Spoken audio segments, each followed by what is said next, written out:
for Henrik Larsson, and Moravcik! His first goal for Celtic! Here is Shunsuke Nakamura! Exquisite!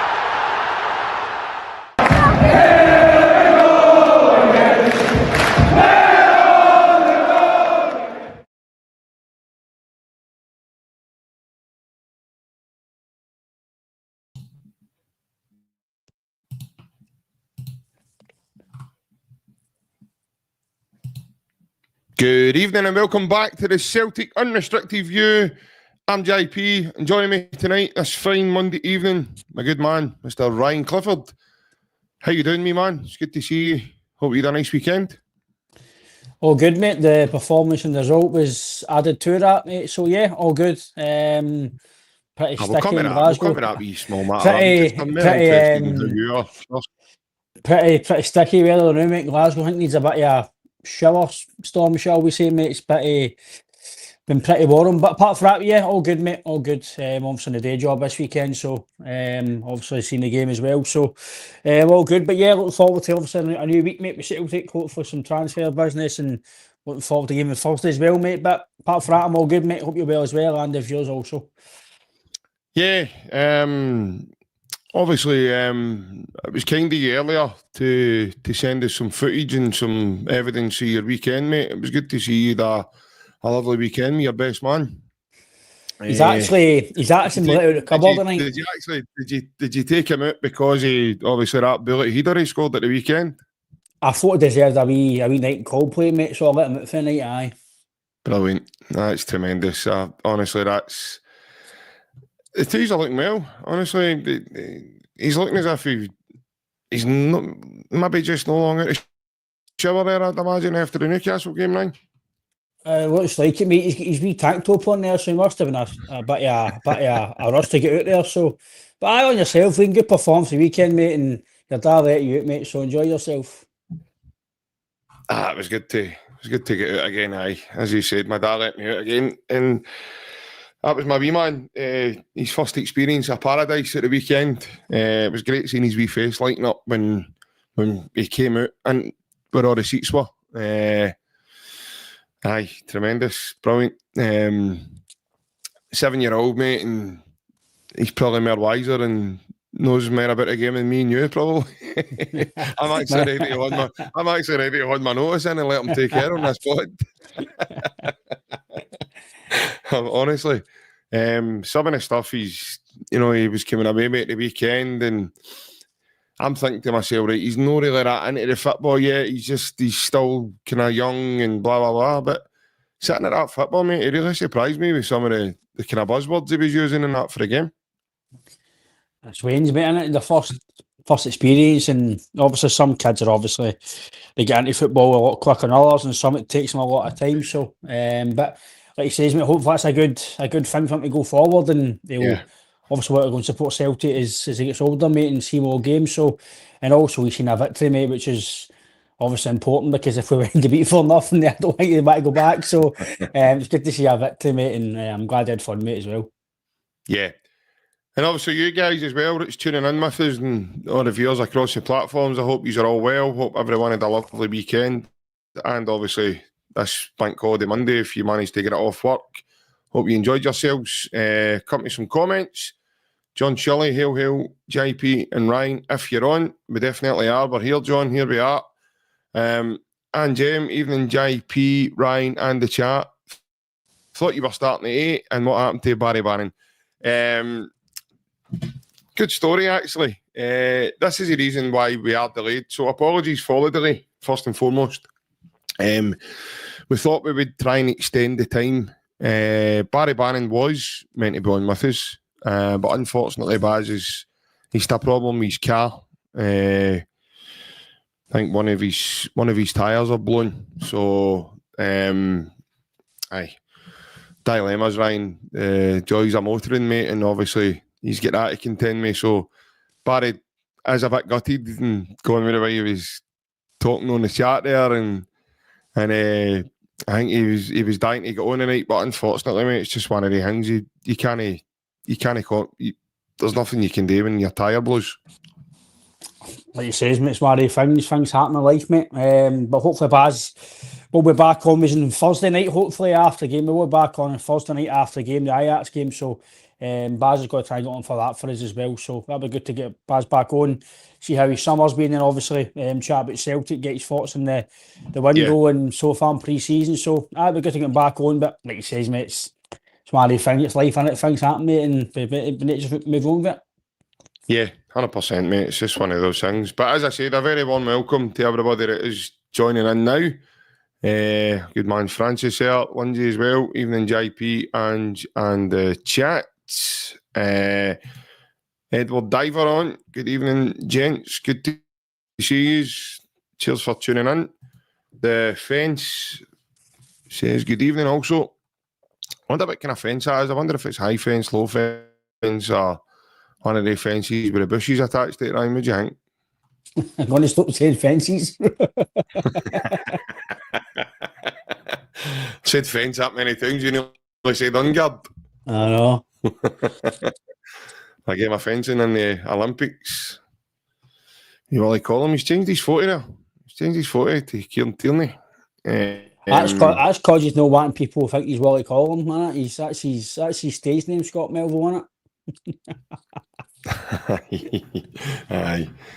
We know his real name. Davy. Aye. Davy Donut.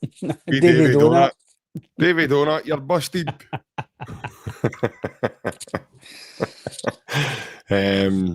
Just going through some of the comments, Ryan. People tuning in with us tonight. These are all late, man. We started 8 minutes ago. Where have you all been? I'm only joking. We were actually late tonight, so for those who have just joined in, we were late on the pod tonight. We were meant to start at 8, but we didn't start to past. So, I think we were actually just before past, actually. Celtic follower says there's so many pods on at the same time, so I'm on catch up, lads. No, I don't. Is there anybody else on the same time as us just now, Ryan? Don't know. No, I'm not sure. I haven't a clue, mate. We're usually on a Monday night at the same time, so it's kind of, we tried to extend the time tonight, as I said there, for Mr. Barry Bannon, but unfortunately it just wasn't to be, so we weren't going to keep you guys waiting any longer. John Shirley says, JP, my son's a tyre fitter and he'll come out to him. I'm not too sure he'll get there on time, John.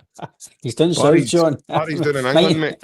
Unless your boy loves Loco and Acapulco, mate, I don't think your boy's getting to Barry anytime soon, and the wee man will probably need to. He'll need to sit and get a Michael Beale deal while he's waiting, man. Aye, it's as Francis says, wee Barry's struggling to get a tyre for his Ferrari at this time at night, mate. The garages are all shut.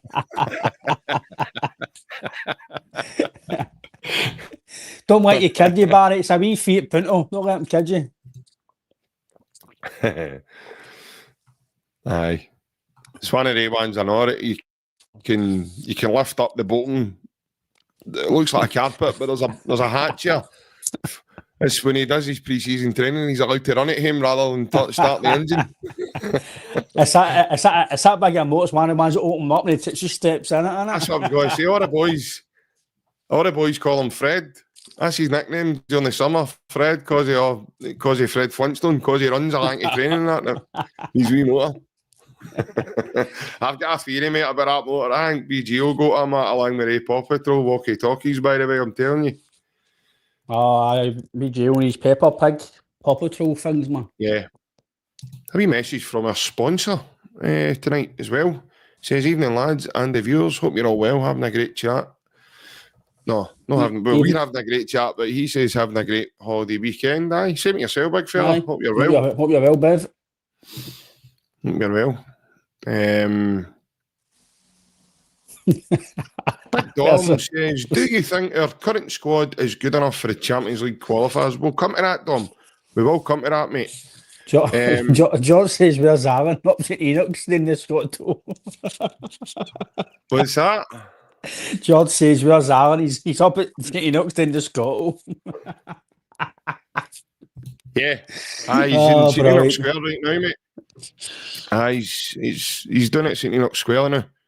Apparently, if he does a round St Enoch Square, the Tesco Metro have promised him a chicken tikka meal deal. Chicken tikka sakala. Chicken tikka sakala meal deal. Oh man. But yeah, so obviously Saturday, mate, both of us were at the game. You were actually working and still at the game. And I had my wee man at the game, and I'll let you kick his off, mate, because when I seen the start lineup, Ryan, I was pleasantly surprised. I thought he would have went a wee bit stronger. And then obviously, as the first half unfolds, you get into 0-up. But we'll talk about the game and your thoughts there. What was your thinking on the game itself? Team-wise, I was all right with it. It was good to give other guys game time. I was actually expecting Tierney to start the game.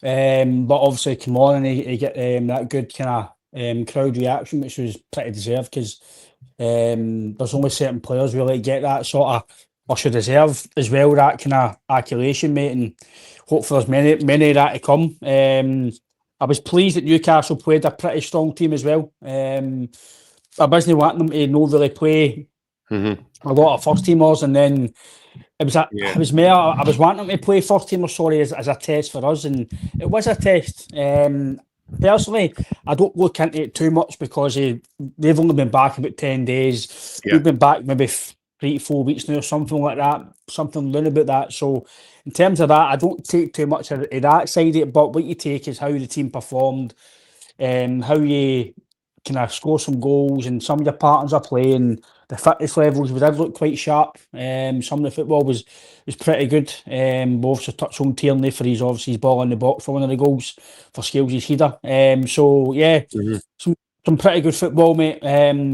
The step up performance was better again, which is pretty pleasing, because after the game again, you think it was Estrela in Portugal, I was not really impressed. And like I said to you on the phone, and I'm no shameful to admit it, if I was a Celtic fan, mate, I'd have turned off, because it was really boring. And then Lisbon was a bit better. See me talk about that Australia game, Ryan. Do you think that's down to the fact that there was no fans at the game? And possibly, mate. It was just a training game, wasn't it? Felt like a training game, didn't it? Aye. And then the Lisbon game is a step up again, and then I think Newcastle on Saturday was a bit of a step up of performance and fitness level. So yeah, I think overall, mate, it was pretty good. It was good to see KT getting game time, and Amura done decent as well. Trusty done well as well, considering he's not been the best in pre-season so far. So overall, mate, every player played well. I'll touch again on my golden boy, Arne Engels. Some of the stuff he's getting against him again, I need to talk about it again, because it's mental. But apart from that, mate, every player played their part in the performance, and overall, mate, I think it was a good workout for us. And I think Eddie Howe as well realised that for Newcastle as well, it was a pretty good workout for them as well. So all in all, good level of performance, and it'll put us in good stead, mate, for the game against Ajax on Thursday. Yeah. Obviously, right away, you look at the opposition, you're saying to yourself, right, here we go, this is going to be a test for us. A team that's qualified for the Champions League this season. You know right away you're going to be up against it. They've got some really quality players. I think they spent, was it 50 million they spent on the boy Alanga? Whenever that, mate, aye. Yeah, so you're looking at the spending power they've got. I mean, they're probably one of, if not the richest club in Europe just now as well. I know due to the financial fair play stuff, they can't go berserk and just start doing what Chelsea used to do under Abramovich when he first came in. But all in all, I do think that you're looking at that and you're saying to yourself, right, good test for us. Here we go. And then the game starts on Saturday night, and you've got Johnny Kenny up front, Maeda, Yang, midfield of Arnie Engels, Cal McGregor, Luke McCown, and then you're looking at the defence. You've got Tony Ralston, you've got Dane Murray, Austin Trusty, and Hayato Inamura, and then you've got Casper and goals. So what really got me early doors, Ryan, was the way we played football and how we done it, the passages of play. Now, it's clearly something that's been getting worked on over the last number of weeks.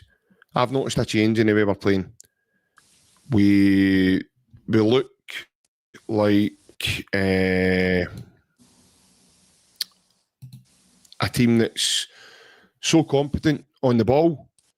We look as if we've got enough now in terms of how to deal with our press. Because if you look at the last two games, Lisbon pressed us in a certain shape.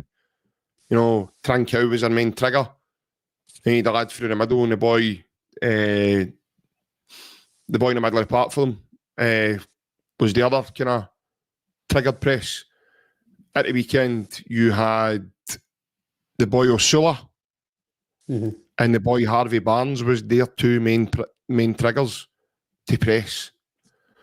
And just looking at Casper, first of all, Ryan, he looks as if he's lost a bit of timber.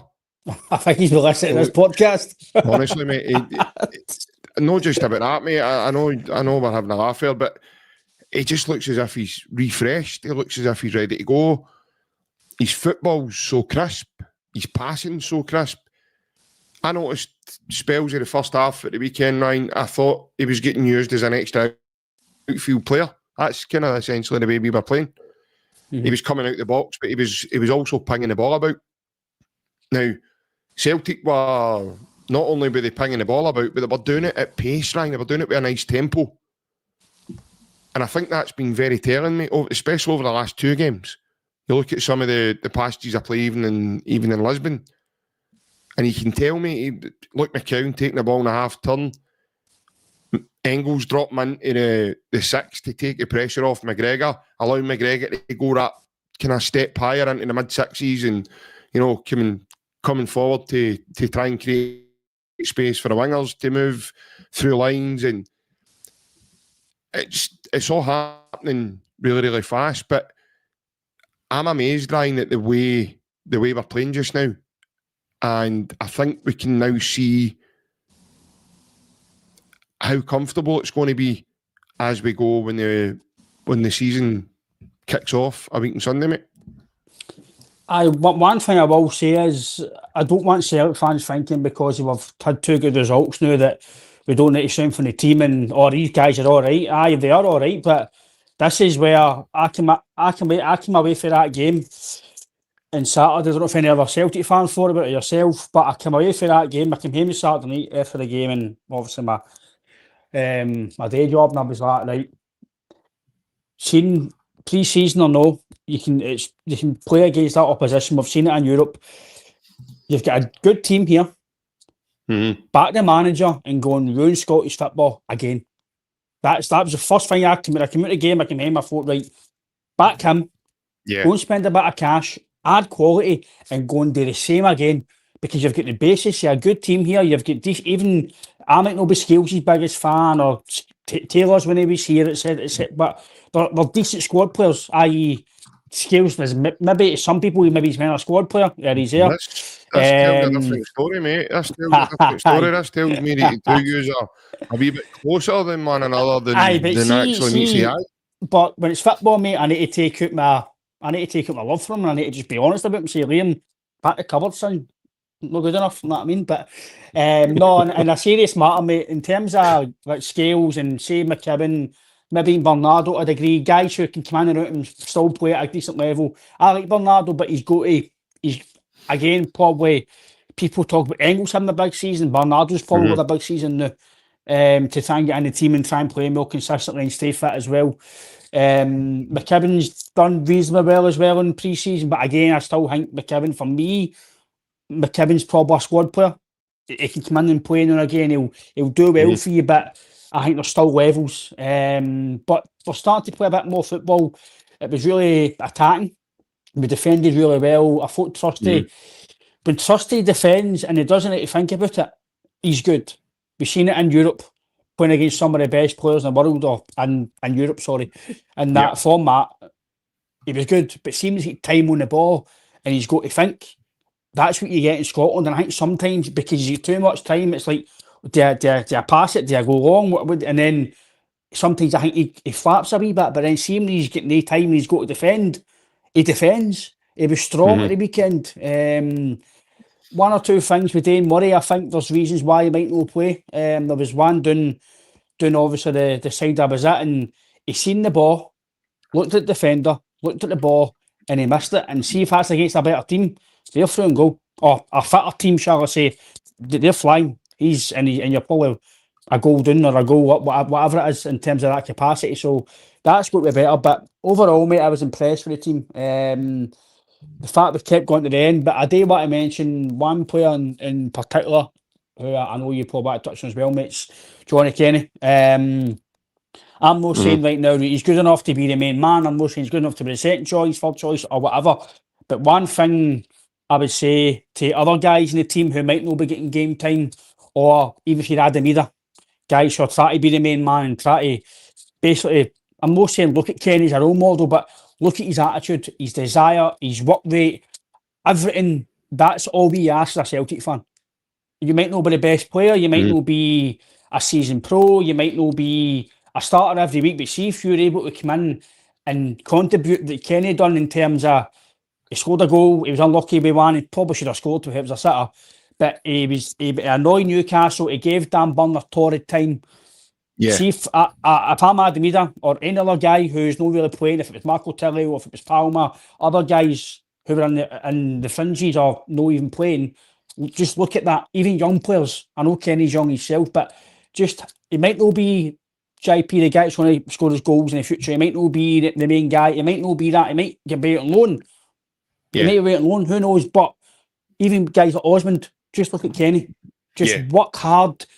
Be an athlete if you need to be, but just work hard, desire, chase everything, run back, and see if you do that, you'll get more game time because guys in Maeda, right? We all know Maeda's getting better now, right? But see, when he first came, wasn't great technically, but see, because of how hard they work and his desire, his hunger, defending, he was always playing because of that. Obviously, his quality as well, but I think that's something, Jay, some people, maybe especially in modern day football, still need to work hard. And for me, Johnny Kenny, he can be proud of his performance, and I'd be really surprised if he's loaned out personally, if that's his attitude, if that's the way he's going to be, if he's if he keeps four strikers, that is. But I think he can be proud of his performance, mate, and that definitely shows that he's got something, whether it's to beat Celtic longer term or any, I don't know, but just in that performance alone, mate, I thought he done well, and that's the attitude, us as fans. If we see that, then I think we can be happy about that, mate, because that's all we ask is you give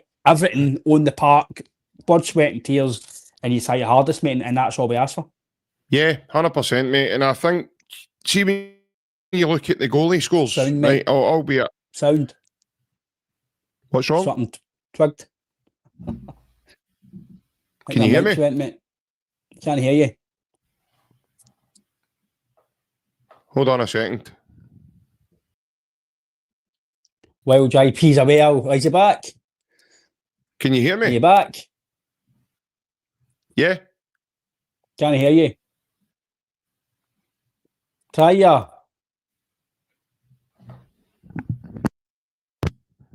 Can you hear me? Try now. Can you hear me? That's it now, aye. There you go. Don't know what happened there. Can everybody hear me? Can everybody? Yeah, so the commenters... I don't know what happened there. It's fine now, aye. The commenters are saying they can all hear me. No, it's fine now, there you go. Right, so basically, you're talking about Johnny Kenny there. See, when you look at his goal, right, and albeit it was a mistake from Nick Pope, a very bad mistake, a real poor judgment error. I advise anybody to watch that back. You talk about his movement, Ryan. Casper picks him out, Ryan. Now, this is over a period of Celtic playing football. It goes back to Casper. Casper then takes about eight seconds, I counted, roughly, before he then plays that long downfield pass. Mm-hmm. And it's a great pick out. And he goes right over the top. And Johnny Kenny's movement is what really makes that move. Now, I know Nick Pope comes out and the ball goes over him, but watch Johnny Kenny. Johnny Kenny does not stop. He doesn't chuck it. He doesn't give in thinking, I've lost this here, the goalie's going to get this. He anticipates the goalkeeper making that error. And he just goes on and taps it in. But Ryan, you're talking about his work rate, mate. That's what you call being a good teammate. See when you're maybe not having the best, even if you're not having the best of games, see if you're running, chasing, harrying, trying to win the ball, trying to be strong. He's up against two big boys, mate, and Fabian Schär and Sven Botman in that first half. So he's trying to be as physical as he can be, mate. He won nearly every header he went for, Ryan. Every knock-on, albeit the actual direction of the ball never ever always went to the Celtic player. I'm not too worried about that, mate. It's the fact that he goes and he wins the ball and he's being physically strong. I really like him. I think he's got something, Ryan. I really hope Celtic aren't hasty and they don't just farm him out to someone in loan. I think he's got something to give this team. I think he helps the team. You've touched on his energy, his desire. And a Brendan Rodgers team, mate, if you've got those two ingredients there, he'll work with you. He'll do his best to try and develop you even more. I've watched him with the ball, Ryan. He's not got an issue with the ball. His control's good. He's got a nice first touch. He can link play. His layoff. You look at him over in Lisbon, mate, for the second goal. He's wee great play up the wing. By the way, starts with the lad Inamura putting pressure on one of the Lisbon players. And then we get the break and it goes out to Johnny Kenny and we go. There's a wee comment there for fans asking if we're still playing slow football. No, we're not. No, that's something that's been evident over the last couple of games now. We have really upped to tempo and everything's all crisp and it's, look at Callum McGregor. That's a guy that's getting slagged last season with Celtic fans saying, he plays too many games. By the way, see if anybody's got any doubts now. He's up against guys like Yamada and boys and top professionals and top players. He stood out a mile for me on Saturday. An absolute mile. It was like a Rolls Royce that first half. The people are probably going to go, JP, it's only a friendly. It's only a friendly. There was well over 10,500 of their fans travelled up and watched their team getting whacked 4-0. That's it, aye. Joe Willock. He was the other lad in the midfield. Good players, Ryan. Really good players. Play at a good level every week. So, Callum, for me, stood out. But getting back to Johnny Kenny there, I think his work rate's phenomenal, Ryan. I really do. That's the last couple of games, mate. He's really grew on me. As a player, he's starting to show me things that I think it's because he's getting an opportunity. At the end of last season, we thought we'd have seen him a lot more than what we did.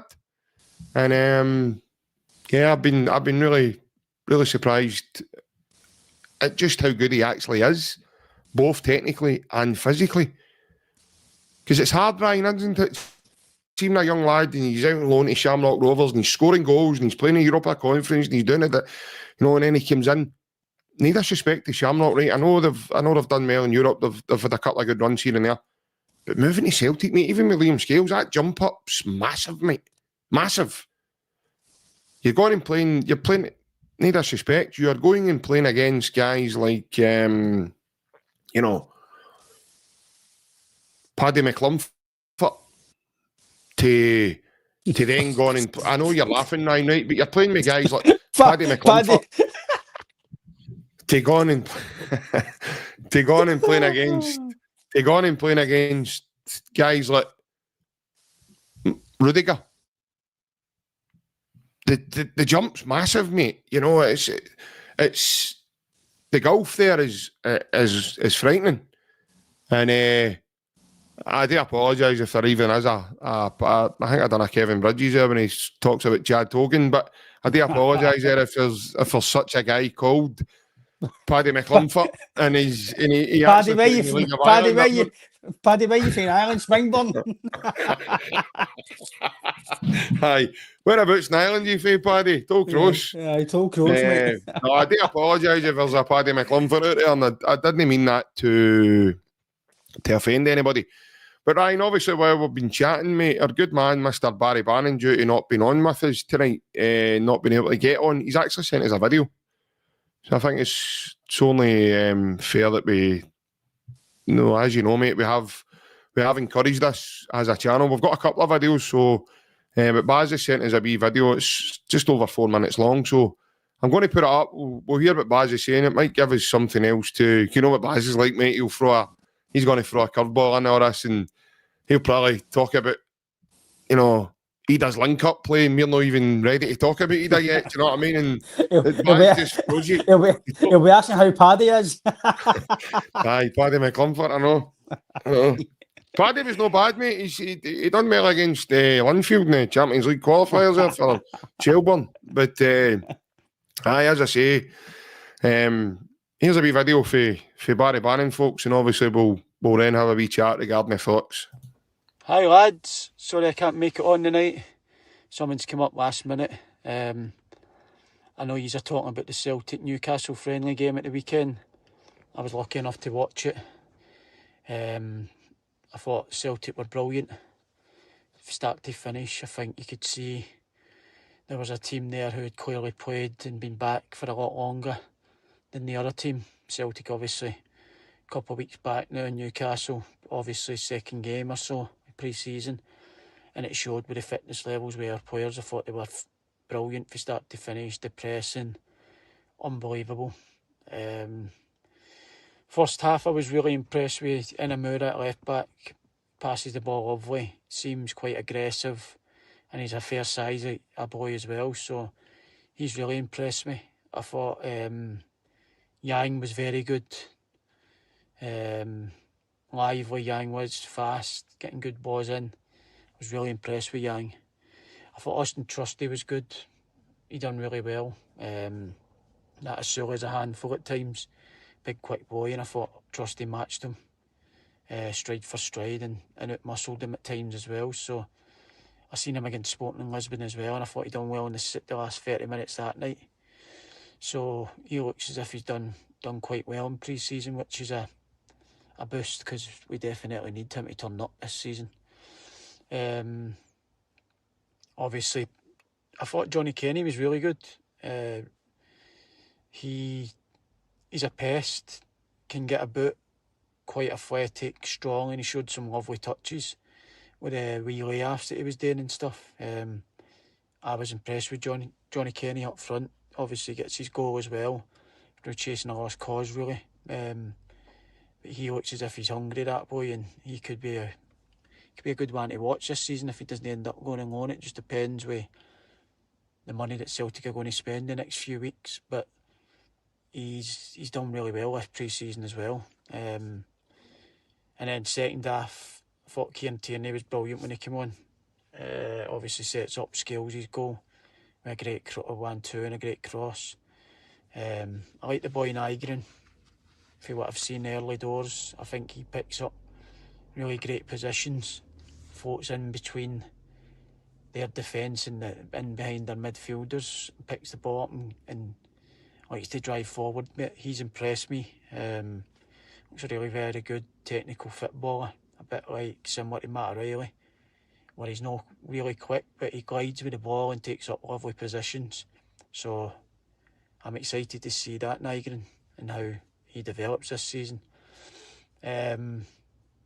Unbelievable performance. Obviously, you don't want to get carried away with pre-season friendlies, as Newcastle are probably a good bit behind us, but even the build-up play for the back looks as if it's improved, and it looks as if they've been working on it a lot this season, pre-season, because that's been a big feature for me, the building up with Casper, and the centre-backs are very deep, but it then allows McGregor sometimes picking the ball up in his own box, which is quite dangerous, but that's obviously the way Brendan wants them to play. And I think the last 2 games especially, they've been brilliant. There's been times where they've started attacks for Casper and ended up in the other team's box and inside 12, 13 seconds with lovely football and breaking presses and being direct. So, no, I've been impressed the last 2 games. I know the games before that was a quite slow start for them.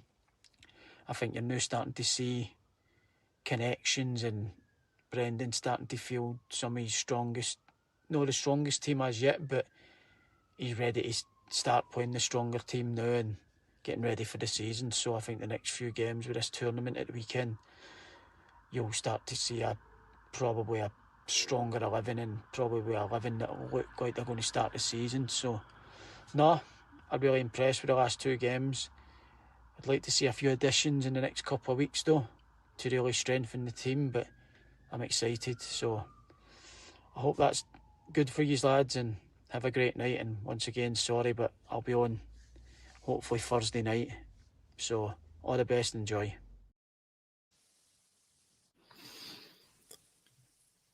Thank you, Barry. I don't know whether he's just decided to watch the beginning of the podcast and then just copy everything we've said and put it on a video. But he more or less touches on what I was saying there, Ryan, regarding our build-up play. That's something I've really noticed with the team, the football we're playing.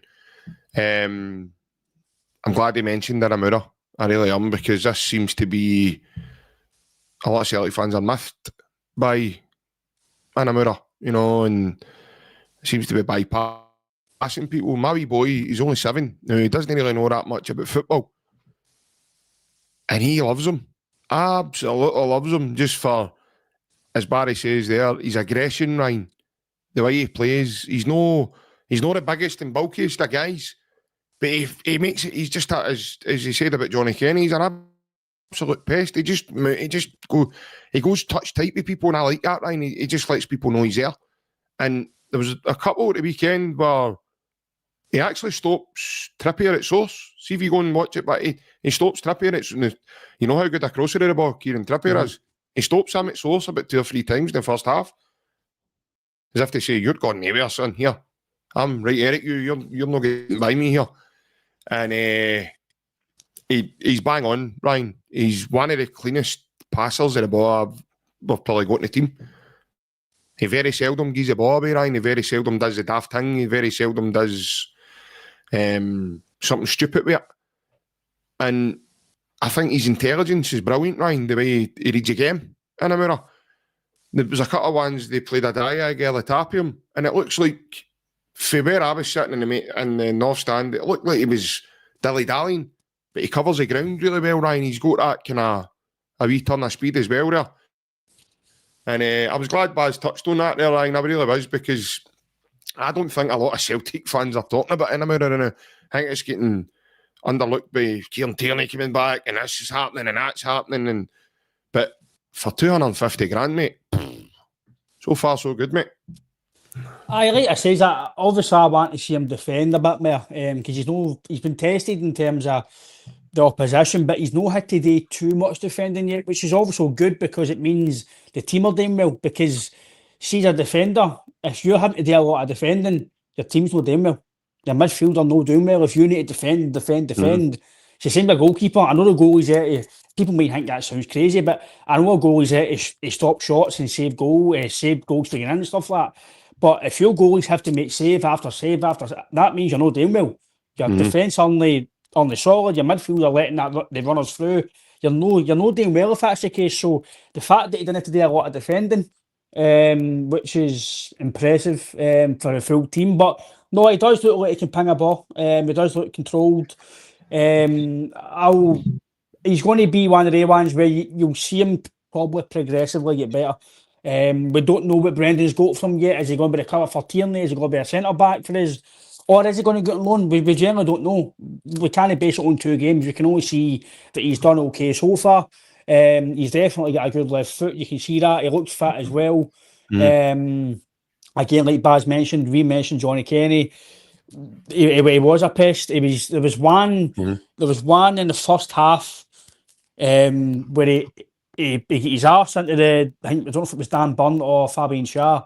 He got his elbows out, he holded the ball, he waited and he laid it off. It was Fabian Shaw. It was a wee flick. That might be, people think that's simple, right? That's simple, right? But there's times last season, even when he came on the park, it's bouncing off Adam either. It's away from him. So Johnny Kenny right away, got it in, elbows out. That's all you need to do as a striker. See if you can't, you buy him or you can't just hold it up and play the simple pass. And that's what he done. He kept everything simple. He was really, as Baz says, he was a pest, he was a nuisance. I'm not saying now he's going to be in the team every week. I'm not saying, like Baz says, he might still go on loan. If he stays, he might want to watch. But if we're going to potentially buy another striker, if we do for really good money, you've got Yamada there, you've got Ida, you've got Osmond, you've got Kenny. Either probably they two will go on loan, or one of them will stay and just be the fourth choice. I don't know how they're going to work it, but it's a good dilemma to have because you'd rather have strikers than not have any. Yeah. And I'd have to be struggling the last week of the window or the last day to go and get a striker. So in terms of striker-wise, for the next 2 weeks, potentially even the first league game, you'll be all right with either or Kenny, or if Maida goes up front, you'll be fine with Yang and Forrest out wide for probably the first game or 2. But see, after that, we will need to start motoring, because see if you realistically look at it, JP, an aging James Forrest is still good, but he's aging, and let's be fair, James Forrest should only be playing certain games now, probably, right? Because the way we are financially, players we can get, there's better players out there than James Forrest. Let's be honest, right? But James Forrest is still a good player for us, right?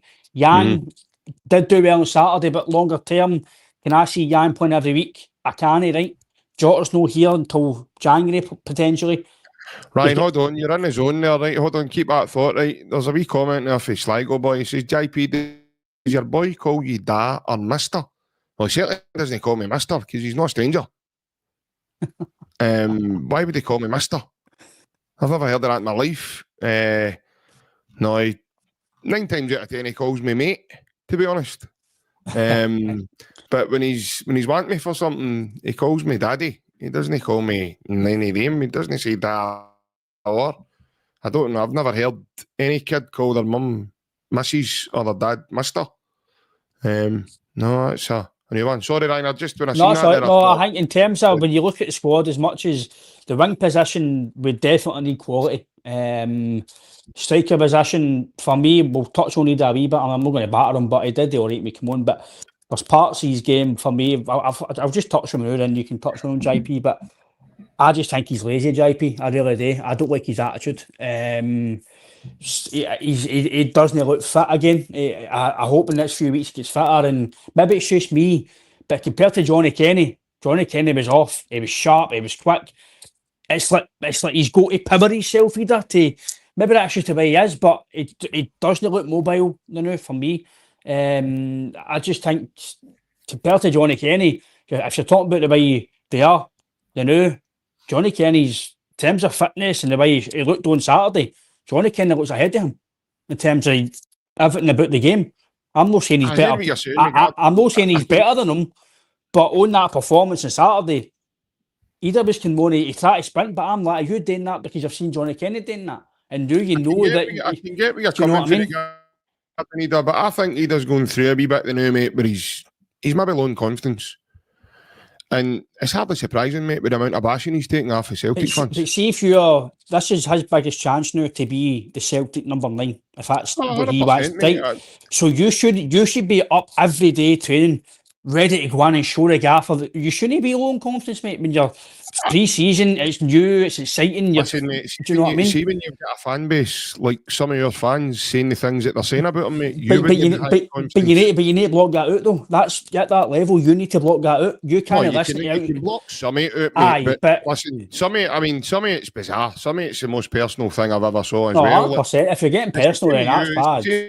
You as well. I mean, you've acknowledged that there's similar happening with Arnie Engels. So that affects you, mate. I don't care how. Oh, of course. These guys are human. So I get it will get you right, but see, it's easy for us to sit here and say, oh, Adam, 100%, mate, you're not allowed to let that bother you. It's not letting bother him, but see, as soon as you should be buzzing every day. The fans aren't at training. So it's when you go to training, it's your teammates, it's the manager. You go and train, enjoy yourself training. That the fans shouldn't affect you at training because what you're doing training's. I personally, and a lot of Celtic fans might not want to hear this. I think he does comfortable. I don't think he does he's in any threat whatsoever. I think no, I'm not saying he's a threat, but what I mean is, see in terms of physically and sharpness and everything, Johnny Kenny looks ahead of him. Just on that performance on Saturday. I get what you're saying, but when he came on the second half, he was busy.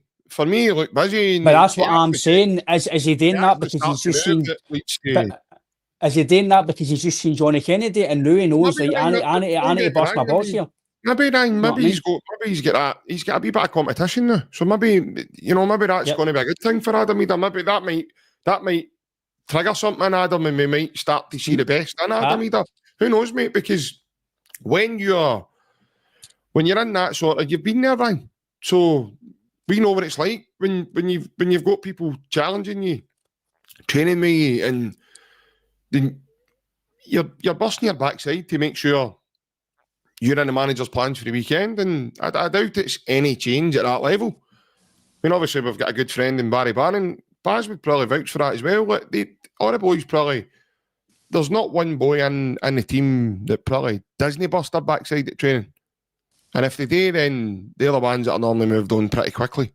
But the ones that stay run about the nucleus of the team and they're always there week in and week out, you know, they're all training to the same level. Guys like Kieran Tierney and Callum McGregor, mate, Casper Schmeichel, even Sinasalo, I've got to touch on him and all. Mm-hmm. These guys are too vocal, mate. They're not going to allow people to slack off. Can you see Callum McGregor standing there and watching Adam Ida going half-hearted and no saying something to him? Not a chance, man. Even Casper Schmeichel. These guys are standard setters, Ryan. These guys set the tone for what's ahead. No way they're going to, even Kieran Tierney, no, they're not going to stand there and allow, they're all busting their ass, but Adam Ida's allowed to go and do it half-heartedly. And any Celtic fan that thinks Ida doesn't care or he's no, you know, he's no trying to get his all. Nobody's saying that, but you've just got to look at some of his performances, JP. He doesn't look that he's sharp now. And you should be starting to get sharp now. The league season 2 weeks' time. Now, this is no against him or any, just on. If I'm John, now for me, it was telling that he started Johnny Kenny. Him right away for it because he wasn't great in the game against Lisbon. After half time, injury or no, I don't know. Johnny Kenny started, played 60 minutes, done well. Then I don't know if I don't know if he does one of these players, JP. You know yourself, you probably played the guys, I played the guys, I was maybe the same. I think either might need to play every week to keep his fitness, to keep sharp and keep going because some guys are like that. Now I was like that. Now I could look at a cake mate and put on 2 stone. That was the way I was. Still now, but when I played, that was the way I was. I had to keep fit, I had to train, I had to play every week because if I wasn't, my fitness and sharpness went because now yourself, anybody. The boys had to change route when you were down the road running, man. They couldn't let you run around streets that were all because see anybody that's played football, right? You can train all you want, you can play with good players, you can go to the gym, lift weights, do marathons, but nothing compares to football fitness. If you're not playing every week, you can lose your fitness, your sharpness and stuff like that. But maybe Ida is maybe just a guy that's got to play every week to keep his fitness because maybe that's just his body type. And by the way, KT might be the same. Maybe KT has to play a lot to keep his injuries free because he's got to keep moving and keep active and keep going. So who knows, mate? Maybe that's just his style of play that he just got to play. Because there's some players are like that. I think there's some players that need to play to keep sharp and keep fit, and there's some others that can no play for 6 weeks and they're on you go. I just think that's players can be like that, mate. Maybe that's him, but listen, I totally get it. I understand. I can get. Listen, it's all about people's opinions and stuff, but I just think some of Yamada is quite unfair. I'm quite grateful for what he does give us as Celtic fans, and he's got a pretty decent return considering the time he's been with us. And this is his first pre-season, mate, isn't it? It feels like he does been with us for years, and he's only been with us a season and a half, really. But the way it is, the way it feels when you're looking at him, it feels like he's been there for years. I understand people saw it. So I can get why. I can understand why people see, people are saying that he needs to do more and blah blah blah. But as I say, it's all about people's different opinions and everything else. But I just think some of the bashing he's taking for the Celtic fans is a wee bit unfair, in my opinion, right? no, any fan that gets personal, mate, that's crazy. You can't get personal. There's certain players that I've gave Taylor in the past, I've gave Scales, I've gave Yang, but there's reasons for that. I'm not just saying they're not good enough or they because they've made one bad pass. When players do things consistent, that's why I'll talk about Engels, right? Engels done nothing wrong on Saturday. He's done a lot wrong since he's been. I thought he was excellent. Man. Since he's been here, he's maybe been missing. Don't get me wrong, but a few games he's not played well, or he's not really been physical. I get that, right? But to say that he's bang average, to say that he's no had a good season, to say that he's no good enough, for me, it's absolutely crazy. And listen, I'll listen to people's opinions, but I can't accept calling Arnie Engels bang average when people say that he's his goal contributions. Arnie Engels, this is his best season. Last season was his best season, assists and goals, everything else. Everything was his best season. Coming from a foreign country, a different standard of league. I do get that this is where he'll need to show, if you want to call it, his price tag. He'll need to be a standout. He'll need to be consistently every week. I get, so see if he's no, then I'll go, you know what, for maybe 2 good or 8 years at him, right, okay, I can understand fans' opinions, etc., right? I can take opinions, but I can't accept saying that he's, shall I call it, put money in the swear jar here, shite. I cannot accept somebody saying that a guy who plays every week, by the way, even maybe, I've never said once that Taylor or Scales was SI. I say they might not be good to take Celtic forward, they may need better. But to say somebody who's playing every single week with Celtic is shit. Not just crazy. That, no, Ryan, they're playing in the Champions League, they're getting man of the matches in the Champions League, they're playing against top level opposition, they're going and then playing international football. I disagree with you, Typhoon. I thought Engels was good on Saturday. I said it on my social media as well. I don't get the flack he gets. I get some reason why he gets the flack because he's a striker and he's all round play. His all round play's got a better leader, right? That's why he gets the slack, right? Unbelievable. His physicality. Yang's consistency's got to be better. His delivery's got to be better. There's skills has to be better defensively. Passing it for the back. Taylor had to be better defensively. There's reasons why players get the odd bash or the odd criticism.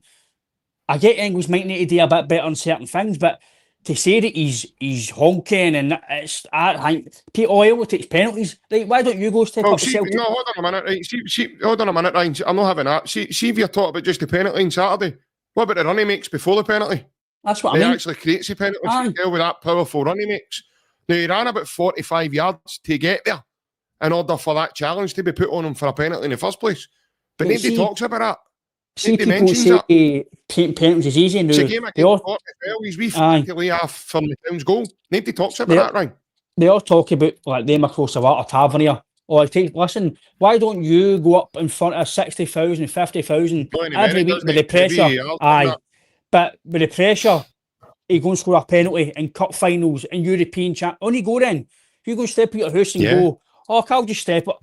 Think about 60,000 Champions League nights, pressure on you. You need to score. Don't get I know Engels missed one or two last year. But the character to step up with a young guy to go and do that again and go and do that again. That's what I mean. I'm not saying that Alan Engels is a superstar. he might need to do more in certain things, but to say that he's honking, he's bang average. This is a guy that's played with Belgium. He's got in the Belgium team. He might not be in the team right now, but he did last year. Listen, he wouldn't be there. You don't play in the Champions League. You don't play in the Bundesliga. You don't play at that level if you're bang average.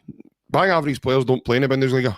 We'll put it even in the lower league teams in the Bundesliga, I've got some really top players who would probably walk into our team and do a job. Do you know what I mean? So I'm not having his bang average either. I'm not having that. I'm sorry. I'm all for opinions, JP, and I'll debate with people. But Ryan, see, I'm fine with opinions, mate. But be fair with it. Don't be one-sided or the other-sided, or be fair with your opinion, which is fine. You can't say that a Belgian international. Even by the way, seeing people say Raskin's average. Raskin's no average. Raskin's a good player. He's not getting called up to Belgium because he's an average player. He's had a decent season with Rangers in certain parts of the season. He's probably their best player. He's probably their biggest asset. If you're a Celtic fan and you're saying Raskin's honking, you're just to take your Celtic specs off. Raskin's a good player. He's probably their best player. He was getting better as the season went on. His numbers might not be great, but he does well for them, and he's probably earned a move to maybe a better team if he does well again next year. But you don't get in that Belgium team, JP, with the players they've got if you're honking. That's for me, you might get in the Scotland team if you're not good enough, because Scotland, we're crying out for a midfielder or a striker. You know what? We'll give you a tryout, see how you are. But Belgium don't just call you up for the sake of it. You've got to do something well, and I get certain players might need to do better, but to say that he's bang average, I can't accept that, mate. No, I'm watching a different thing. If I'm being told Engels is bang average, I must be watching somebody different then. I must be watching a different thing for everybody else. And I'm there most of the time when he's playing at Parkhead. So that run he makes for the goal that leads to the penalty, and he gets the penalty and scores. He actually, I don't think, did you see his reaction? I know when the penalty happened, he looked as if he was sore. It looked as if it must have been sore, because I don't know, McGregor took the ball and it looked like Callum was ready to take the penalty, and then he gave it to Engels, and Engels was kind of looking around about as if there's somebody else want to do this, because I'm struggling here. But fair enough. I've actually seen Bernardo's a better player. Fair enough. Bernardo's a good player. JP, I've actually seen. That's where we are. There we go, right. I've actually seen comments. There's one there. He's just asked a question. Hook the dog. I've seen people on my own group chats, and people I know, Nygren's better than Engels. That's absolutely crazy talk. Listen, Nygren might turn out to be a world beater, right? He does look good, but you cannot say that after a guy playing maybe 80, 90 minutes, that he's better than a guy that's played a full season, won a double, scored 11 goals or 10 goals, 8, 9 assists, man of matches, the Champions League. I know he done well in Europe for Nordirland, Nygren. Yeah. On what you've seen for Nygren, nobody, in my opinion, can sit here and say he's better than Engels. Yeah, he might be. I was going to say they're two different players. They're not the same type of player. I think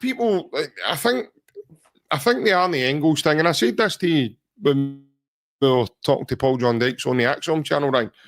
I think the Engels, people get hyped up about it with the transfer fee, but I think what's in people's heads, Ryan, is I think they thought that he was coming in to replace Matt O'Reilly and be that player, be that type of player.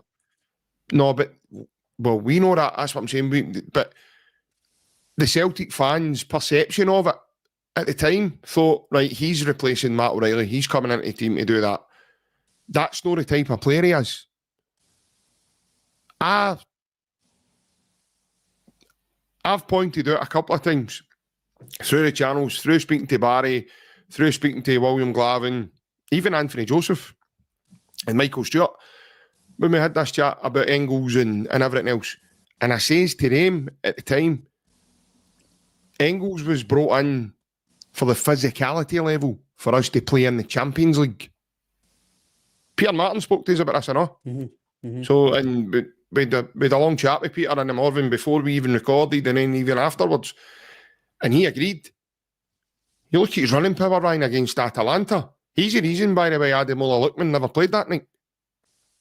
I mean, I say never played. I mean, he was on the pitch, but he never really done too much in terms of his input to the game. Arne Engels is that reason. That's not the only time Arne Engels has done that. Arne Engels is one of the reasons that Guimaraes was relatively quiet at the weekend as well. And never really done too much. By the way, what a player he is. Couple of good passes at the weekend. However, he wasn't really able to take control of the game, Ryan, because of the Belgian pest that we've got in Arne Engels. Well, to be Hyphen, we're not saying that, but us as Celtic fans, I don't think, in my opinion, any Celtic fan can say that Arne Engels is honking or banging. I don't know how you can say a guy who's just won a double. Listen, it's fine. He's just came for a foreign country, a big transfer fee, got called up to the Belgium national team. Is honking.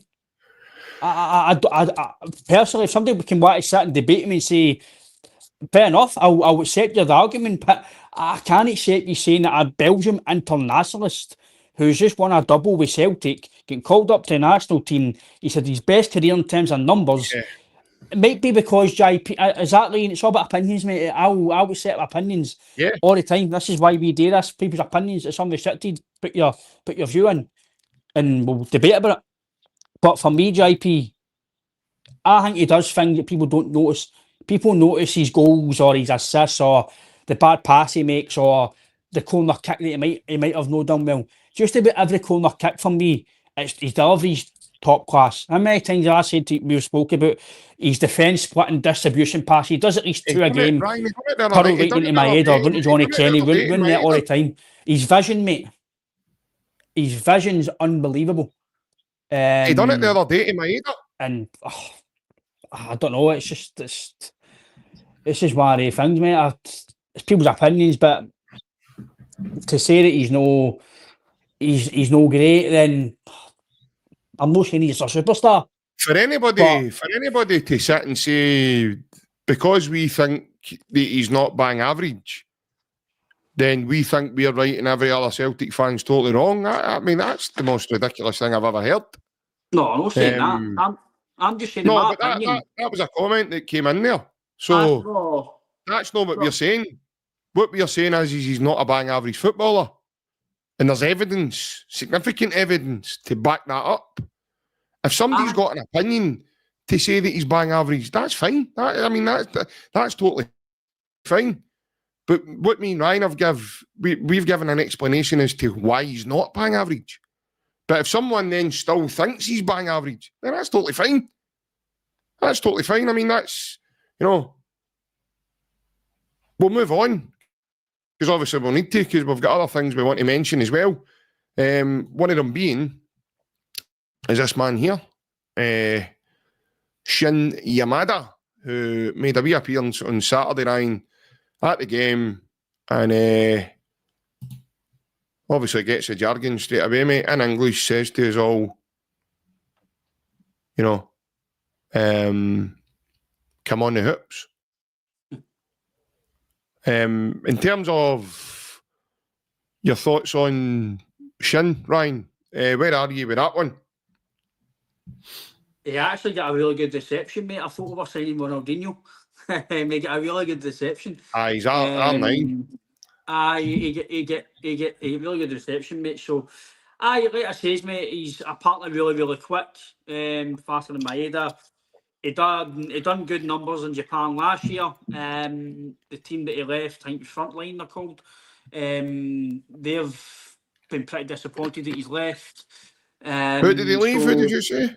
Do you know Frontline? Kawasaki Frontale. That's it, Frontale. That's it. I'm not good at Japanese time, mate. I just got the front bit. He's obviously fought highly in his own country in terms of that league, and their fans are pretty unhappy that he's away.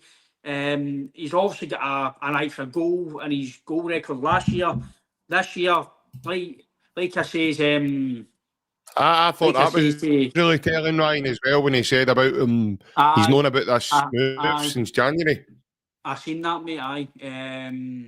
Like I says, does his goal record this season prove he deserves to play with Celtic? Probably no. Any striker with only maybe 5 or 6 goals in 30 odd games doesn't deserve a Celtic move. But if Brendan Rodgers might be the manager that can get him back on the goal trail, if he's very quick and he works hard, then listen, if his ability might get better. But he's 25, so I'm expecting him within a few weeks to be playing if he's good enough. I'm not in any of this settling in period to wait 4, 5, 6 months. He's no project player at that age. At 25-year-old, he should be vying to be the main man or to be the second, whatever. He should be trying to go and be the striker at that 25-year-old. If you're 21, 20, 19, maybe you can be potentially class a project, but not 25. You've already played first team football. You've already scored goals in your native country. So I'm expecting maybe give him 2 or 3 weeks, maybe a month at most to come in and settle in, get used to it. But after that, you'll need to, as a striker, you need to come in and score goals. So again, Marcus, you could be right, mate. I generally don't know that league, Marcus. I don't know the speculation if it affects them. I don't know, but you could be right, Marcus. I think that's a good point, Ryan, as well. If he's known since the festive season there, that could that have had an effect on his overall performance because he wasn't allowed to leave? Possibly.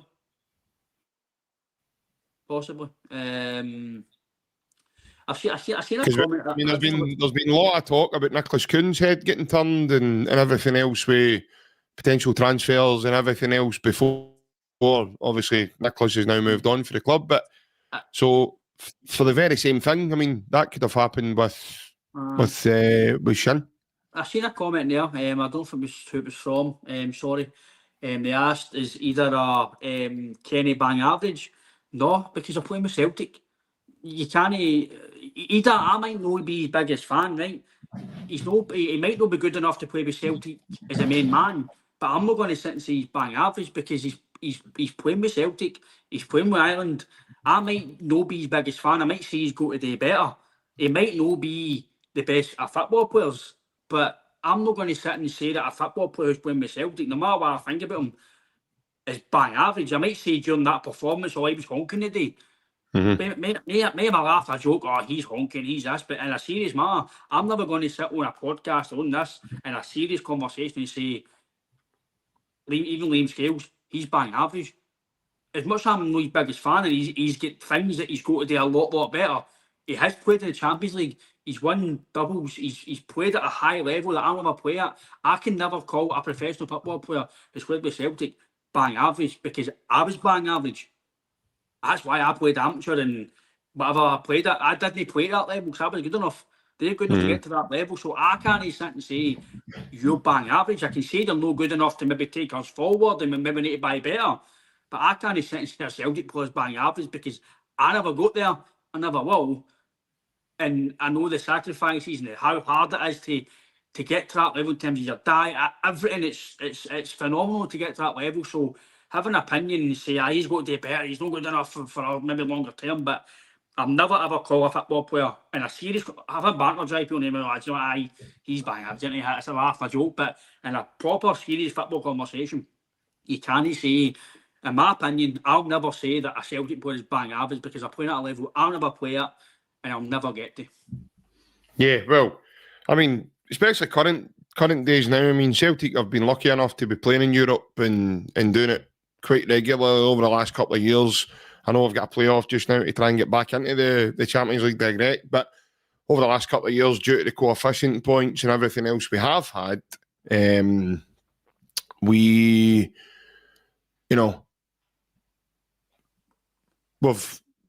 all our players have played at a top level against top opposition.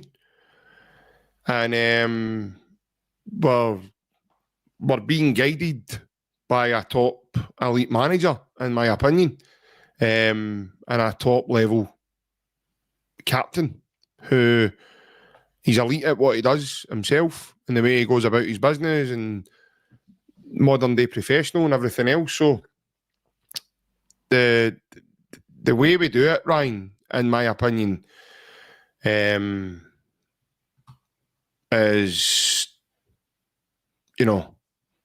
is phenomenal. Pegleg's comment there, it's just about time, mate. It's just about games. We play upwards of 60 to 65 games over a year. So when you try and combat that as best you can by being armoured with a certain amount of players, then you've got to take into considerations the longevity of the season. What games are you going to play players in? When you go away from home, you've got a guy in Yamada who can play, against big defenders.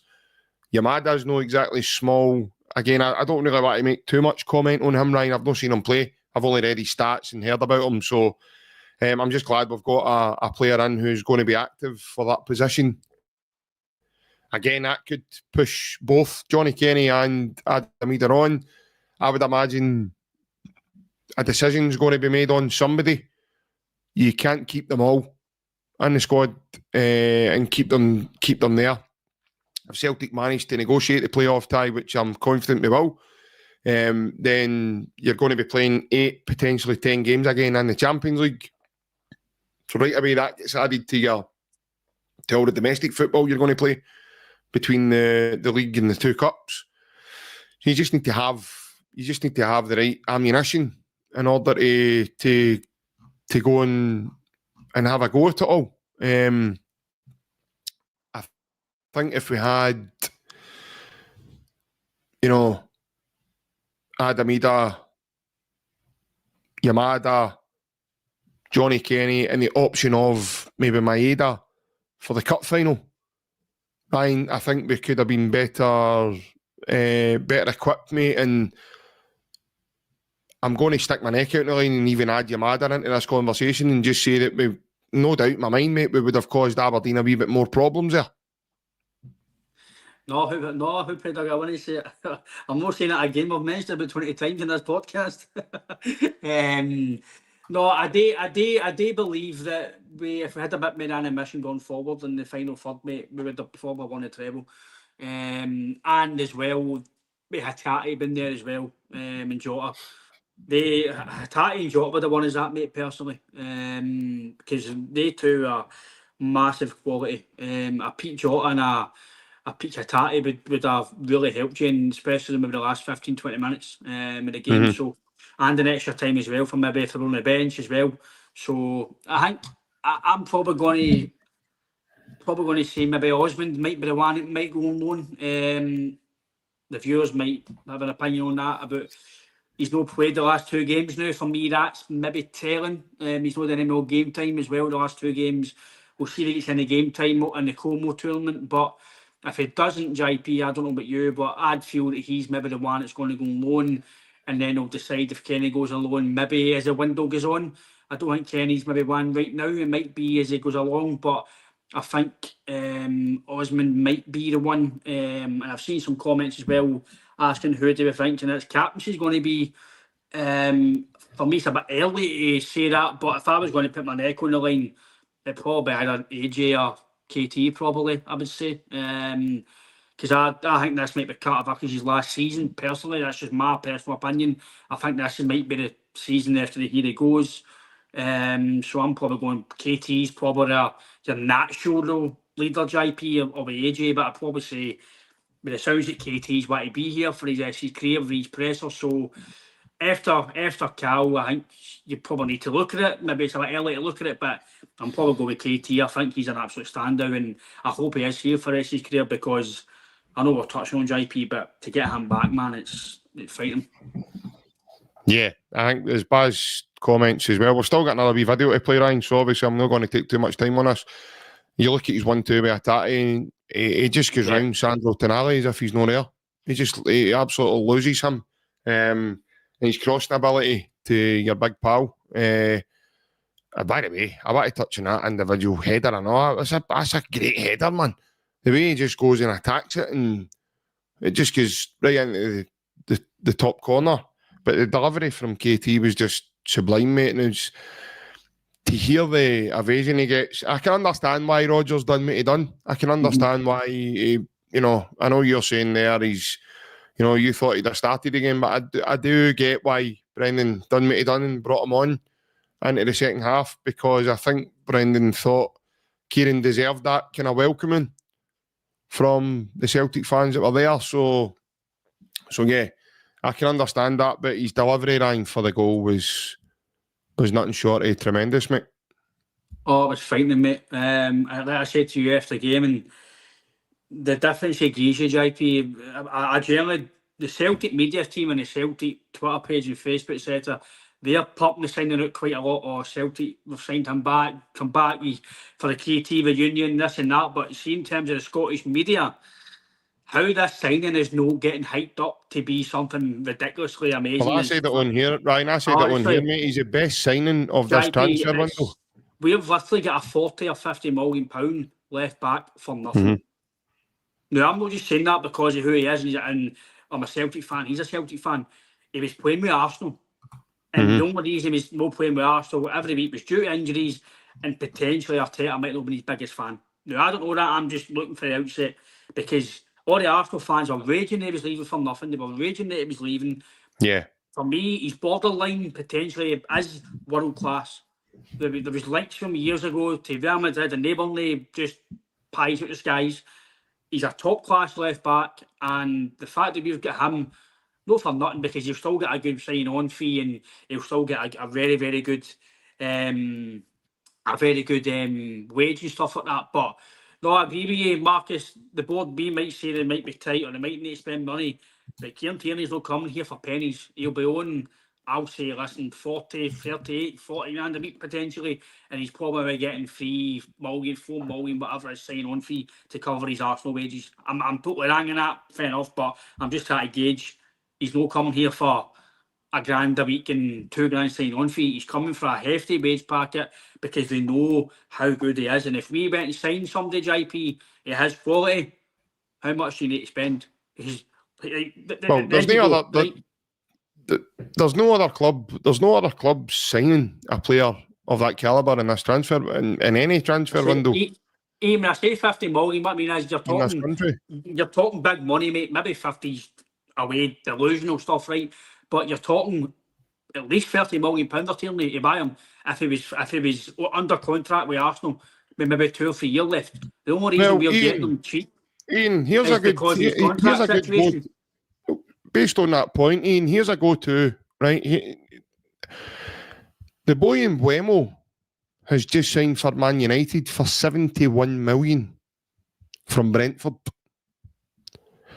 So the way the modern day market's going down there, mate, it's going a bit ski-whiff, in my opinion. Players are going for astronomical amounts of money. Ryan's probably no far off, because see if KT was leaving Arsenal to be bought by another club, and it was in the Premier League, because I reckon he wouldn't have been short of offers, by the way, and the only reason we've got him back here is his connection with the club. Nothing else. It's not because he loves playing against Paisley Backdoor Mud Splashers up in the Scottish Cup final on the Scottish Cup second round on Tuesday night, mate. So don't think for a minute he's back here just because he loves playing here. It's not because it's United, mate. It's because it's the Premier League. It's the stature of that actual league. Anthony Alanga went to Newcastle for 50 million. For one good season. And he got absolutely skilled at the weekend with Kieran Tierney, the guy we're talking about here. Totally skilled. Here's one for you, JP, right? Now, if there's probably murmurs about Brentford for Maeda. See if that's the case, right? There you go. Harry Maguire went to Man U for 80 million. That's what I'm saying, right? So you've got Alanga going for that. You've just Richarlison for years. You're telling me he's better than Van Dijk then?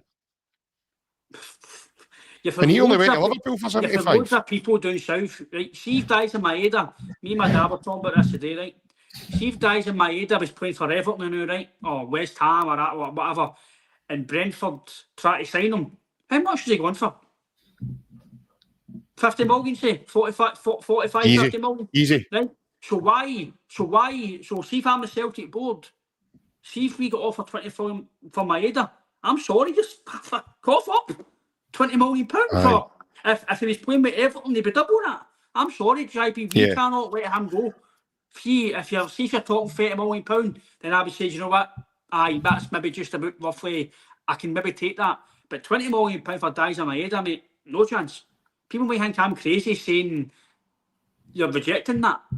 But as it stands right now, Celtic do not need, we're no grasping for cash. So we don't need to sell Maeda, we don't need to sell that, we don't need to sell any more big hitters. We don't need to do it. Hey, you go, there's another point there. You talk about inflated money, right? Young smoked the boy Target. So, and he cost I just think Newcastle the market's 15 crazy, million. mate, and there's not a chance if Daiz Maeda was playing with an Everton or even Sunderland, who come up for the Championship, he's not going to Brentford or even Newcastle, whatever, if they were linked to him, or even Leeds, who have just joined the Premier League for a small £15 million, 20. He's going for mega money. And this is as much as it's the Scottish market. This is where we need to be savvy as a board and a money man financial aspect. Right, well, just because he's in Scotland doesn't mean that he's £20 million. You're buying the player. You're buying that his ability and what he's potentially going to do for you, what he's done in Europe, what he's done in the Champions League. He's £30 million upwards. He's probably £40 million in that league. So we need to be like, sorry, but the market's Aranda for 50 million in one good season, mate, is absolutely Looney Tunes, man. But that's what I'm saying. I mean, crazy. But that's why I was talking about Tierney there. It's an easy comparison when you look at the inflated prices that they're paying down in England. If another Premier League team was coming to buy him from Arsenal, then it would be funny money. The only reason why he's back at Celtic is because he's connection with Celtic. It's not because he likes playing. It's not. Everybody else can hear me, Ryan. It must be you, mate. Can you hear me? Yes. I don't know. Everybody else can hear me, mate. It must be yourself. While Ryan's doing that, folks, we do have another wee audio to play. So I am going to play that while Ryan's getting himself organised here and ready. And we'll get the other wee audio in, and me and Ryan will have a wee quick chat. Evening, lads. Hope you're well. Wee question for you. What areas of the park do you think we still need to improve on for both domestically and European football? Do you think they're going to wait until the result in the Champions League qualifier to see how much money they're going to have next season? Because you just can't compare the money you can get for the Champions League compared to Europa or Conference, whatever one you're in. And if we do qualify for the Champions League, do you think we're going to spend big? Thanks, lads. Quite an interesting point there. As something I've touched on with you, Ryan, off camera, off the chat and in person, mate, and I've said to you, I don't think Celtic are by any means finished with a business. However, I think Celtic are trying to do things clever. And I think what they're doing is they're hanging off to, I think there'll be surgery. There's already been surgery. There's players left the building. There's players came in. We've got 6 players in the building. They've all made a contribution over these friendlies that we're playing just now. The only one we've not seen yet is Yamada. So hopefully we'll see him over the next couple of games before the league season starts for us. But I definitely think that just with that audio there, I definitely think that's what's going to happen. I think they're kind of trying to do some surgery just now, getting some players out, organising some moves for other players that's maybe not going to feature. I do think maybe Stephen Welsh would have left the building by now if it wasn't for that shoulder injury. Mike Nawrocki's away, Lagerbielke's away. You've got guys like Marco TILLIO, he's going to Rapid Vienna now.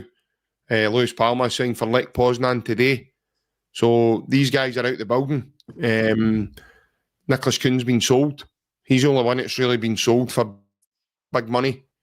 So yeah, I think personally the club are trying to be clever in what they're doing, Ryan. I think there's obviously a plan there. They've brought in some players just now. They've done some really good business in Kieran Tierney. Benji Negrin looks as if he's going to be a clever bit of business by the club. Obviously, we'll need to see a bit more before we can start really judging how things are going to turn out there for him.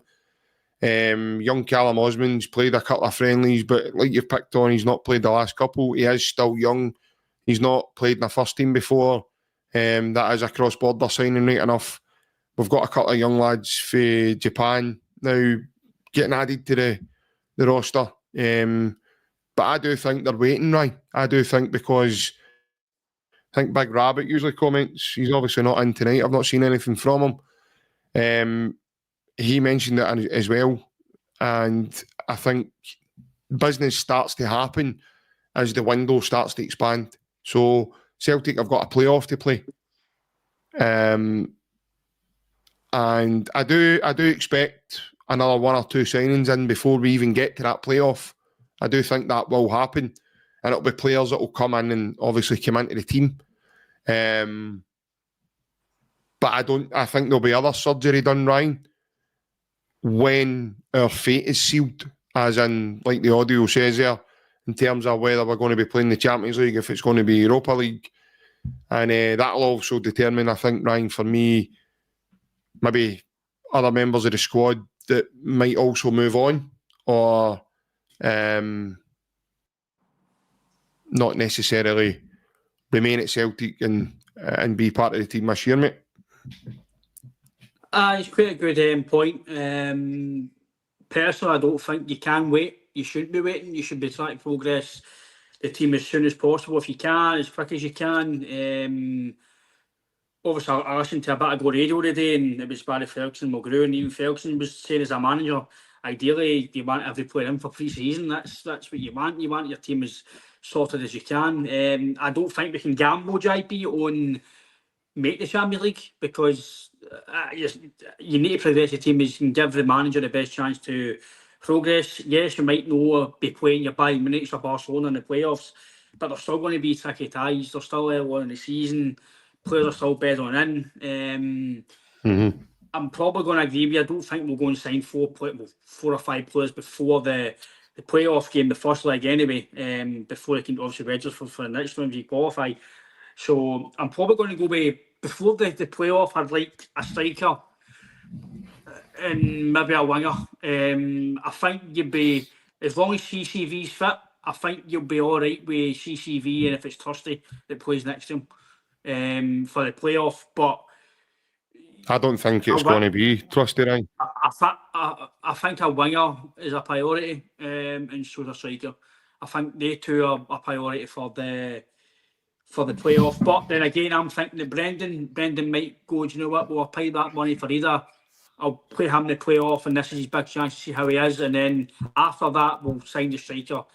That's what it might be. Because let's be fair, you've signed £9 million either, right? So the manager's still he still must rate him. He's still here and now. There's no links about either gone or whatever else. So he's obviously then going, well, I've signed him pre-season, give him a full pre-season, play him in the first leg, play him in the second leg. If he scores or plays well, then give him confidence, and they might turn into the guy that I think he's going to be, or some fans think he's going to be. So he might fling his hat in either, and he might then go and sign a winger and a centre-back for cover. That's what he might do. But I think potentially overall, I don't think we'll sign a midfielder. As much as I want us to sign that, the only player I can think we might sign defensive or midfielder wise is Lennon Miller. And I think that'll be last minute, either the last week of the window, or because the longer his contract runs down, JP, the cheaper he's going to get. So if we get him maybe the last year or two of the window, instead of $6-7 million, it'll be maybe 3 or 4. Because Motherwell want to cash in because he's got a contract. I'll be honest, Ryan, I don't think we're even interested in Lennon Miller, mate. I really don't think there's interest there. We might not be, but it might be one of the ones where he might be available the last week. Do you know what? We'll put in £4 million so you can get him, because... Well, Motherwell aren't playing him just now. So they're expecting him to go, aren't they? So they're obviously waiting for bids. But if I was being honest with you, mate, and I'd love a bruiser, I'd love a centre mid to just battle, and might not be the best player, but gives us that bit of experience, a bit of strength in the middle of the park. But to be fair, Monty John, the reason why strikers go for a lot of money is because they are worth their weight in gold, in my opinion. They are the guys that win you trophies. I know goalkeepers might save shots, defenders might block tackles and stuff, but that's why strikers go for big money, because they're the guys, like Haaland, guys like that, they're the guys that will win you trophies. But in terms of us, mate, that's crazy money. That's crazy money, but I can see why they go for that money. But I'm probably going to say, mate, four players I think we need. Centre back, 2 wingers and a striker. If we get a midfielder, then I think it'd be ideal if you go for 5. But I think 4, I think it's a priority, mate, because can we really trust Scales and trust it to be brilliant for all season and take Celtic to the level we can? I'm being honest, probably no. It's a big season for Trusty. So wingers wise, Forrest and Yang. Forrest is getting older, Yang is an assistant, Jota's not back yet. So either Kenny, Yamada, we don't know him yet, Osman. So probably go with that for me. I don't know about you, but I think he might be waiting to maybe see what he's got to do and then wait, and then he might go and go, right, there's a big bucket load of cash, go and spend it now we're qualified and see how we go. But I don't think we can gamble, mate. I think you need to sign at least 1 or 2 players to add to the team, and then we'll hopefully see how we go after that, mate. Don't you feel about that? Aye. Well, first of all, with Scales and Trusty, obviously it'll remain to see what's going to happen with it too. But, I mean, we got to the knockout. See the Champions League with both of them last season. So, you know, and that's a level we've not been in for a long, long time. So, what I would say there is don't be too hasty with A2 yet, because, you know, Big Trusty could develop him even further again and bring him right on. I do think we need another centre-back, though, just for cover. I like the look of Dane Murray. I think he's got something, lad. I think he's having any qualms, especially domestically, having any qualms with Dane Murray coming in and playing. He certainly looks a lot more competent and better ability-wise than what Stephen Welsh does, and that's not a slant on Stephen Welsh at all. But I think we need 3, as it stands just now, to really come in and help the team. And I think the 3 that he'll probably bring in just now is a winger, a striker, and a defensive midfielder. I think that's where Brendan's head is probably going to be at just now. A defensive midfielder that can come in and help Callum as well, and maybe take that burden off of Callum as well. Maybe even Callum might be one of those players then we can then, you know, rotate. We can then go and like take him out. We're going away to, you know, we're going up to away to Livingston. Callum doesn't need to play there, you know, we can maybe play. But I do think, for me, defenders are they're not a massive priority just now. I've got confidence in the lads that are there, and I've took confidence watching them progress this pre-season. I'm looking forward to watching them where they can get to in their football fitness and how they're going to go about it. But I would, because we are seeded in the draw as well, Ryan, I would really fancy our chances against anybody, mate. Because I'm going to stick my neck out and say this and back myself when I say this as well. The level of opposition we're going to play against is going to be lesser than Newcastle or Sporting Lisbon. So it's not going to be teams of that ilk. And we've just demolished the 2 teams that I've just mentioned. 6-0 over the 2 games. So I think you could look at 2 wingers maybe, but they now, just to help this current team, definitely another forward's not necessary, because I want to see what Yamada's got, definitely. I want to see what he's going to bring to the table. He might help. I potentially think Anamura's going to help a decision early, Ryan, not to go and buy a left back. Why do you need to when he's here? So, and he showed he's competent enough. I've seen some Celtic fans say, we need to see a wee bit more. Well, that, I'm not being funny, but the level of opposition he's going to play against this season, the 2 teams he's just played against and showed up well against, are probably going to be the biggest teams he plays against this season. If obviously then we get to the Champions League and then he plays in some of the games. So it's, you know, but the way he plays football, he's not done it yet, so he's not going to change all of a sudden and become an umpty or show that he's not capable. I think a comment came in earlier, I can't remember who it was, Ryan, but obviously Yamada and Inamura, I said this to you. Inamura looks as if he's away ahead of some of the players in the team. And it's only because he's played more in Japan, he's played regular football. But the same with Yamada. He'll come in, he'll look sharp, he'll look fresh, he'll look good to go. We signed Kyogo, and that's what happened. He was away ahead of some of your boys, I know, when we brought him in. And he looked sharp, he looked good, he looked... So, aye, as I say, I think the new, as it stands, I think we'll sign 2, possibly 3 before the playoff. And then after the playoff, we'll see more surgery happening, one way or another, right? I think probably 2 is probably a minimum, mate. I think 2 would be what I would expect. And then they'll obviously go with the players they've got to know, and then potentially... see, if disaster happens and we don't qualify for the Champions League, right, I still want us to go and spend money to try and dream go in Europa League. Go and try. Go and get to the quarters, the semis. Go and try and get a run on it. If disaster happens and we don't qualify for the Champions League, go and give money to try and get to the quarters, get to the semis. By the way, that's what, no qualifying for the Champions League, that isn't going to be a disaster. No, but in terms of financially, it's going to be though. Well, in terms of that's one part, but financially, you'll take a hit there, yeah. Aye, because Spurs, we have no money. Spurs last year, they won the Europa League, so that's how lucrative that is in the attraction of players. Because I think we need to have a really good season this year, because there's a potential if everything doesn't go your way. If we win the league this year coming, and coefficient wise doesn't go our way, we've got a chance of playing 3 qualifiers next year, and that for me is unthinkable now, because we're not as fully prepared now for Europe maybe going forward as it stands now. Imagine what we might be like this time next year with qualifiers to go. So it's a hard turnaround for a pre-season into the qualifiers. So it's going to be a nightmare. You're going to be playing teams that are not going to be, you're not going to be fit. As maybe some of them, some might want to be in their season.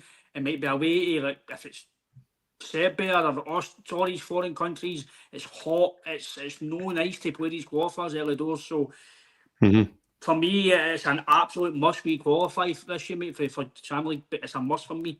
And then you see how we go. But we comment for the fence here. He says, Inamura go for a dug meat team at the low end of Japan League to the Champions League. Well, Liam Scales went for a player getting beat with Darvel. And within 2 years, he got a man of the match performance in the Champions League. I think I agree that guys like Inamura, Yamada, etc., they've still got a lot to prove in terms of going for where they're playing to Celtic, but they could do it. But I do think, JP, for me personally, to you it might not be, to other fans it might not be, but considering the financial backing that we have got compared to some of the teams that we are going to potentially play in this playoff, I'll be really disappointed, mate, if we don't qualify, because I'm not naive enough to know that anything can happen in European football, and you can have off days and teams can just be better on the night. But with the financial backing that we've got behind us, with the amount of games we've got to run up to, we're no starting like with 1 week into pre-season, we've got to run of games in the league and then we play. We've got no excuse not to qualify for this. In my opinion, we've no excuse. We've got the money there to spend, we've got the players there, we've got the manager. I'm not saying we've got the divine right to do it, but I'll be really disappointed if we don't qualify for it, because like you've said there, JP, we're not going to play the quality of Newcastle, Bayern Munich, Sporting Lisbon, Porto, Benfica and these playoffs. So we've got a massive opportunity, mate, to give more money to the club, more stature to the club, more opportunity for these players. And that's where I take confidence, Ryan. That's where I take, just watching Celtic, I've got belief in the players that we have just now without us adding any more. And I'm eager to see Yamada, to see what he's going to bring the team. But I'm no wishing something else. You need to give the guys a chance who are currently with us in order to try and deliver. And early, because I think, is it 4 games we'll be into our league campaign before the playoff comes round? It will be St Mirren, and then we'll be doing about Yeah, so I think it's before we play Rangers. Is that his first or second leg? I'm not sure. We play Livy, and then I think we've got a game in the middle of day 2. I think that's what it is. When about then. I think it's going about that time of year, mate. Because I think So we find out. we're well into our season there, you know. So I'm, you know, I don't want to get too carried away or too ahead of myself at all. I don't want to write off people who have done very, very well for me as a fan. You know, players' names are getting mentioned earlier. Bernardo, you know, Luke McKeown's done well this pre-season. Arnie Engels, Cal McGregor. You know, I keep hearing that, you know, these teams are good teams. Celtic are a good team. Just ask Bayern Munich. We put the fear of God in them just a short time ago and a few months ago. So, and all these guys that are with the team are playing under this manager, they're getting better, he makes players better. Like I say, we've signed a guy who near the club in this country is going to sign in any transfer window in terms of his ability and what he's all about.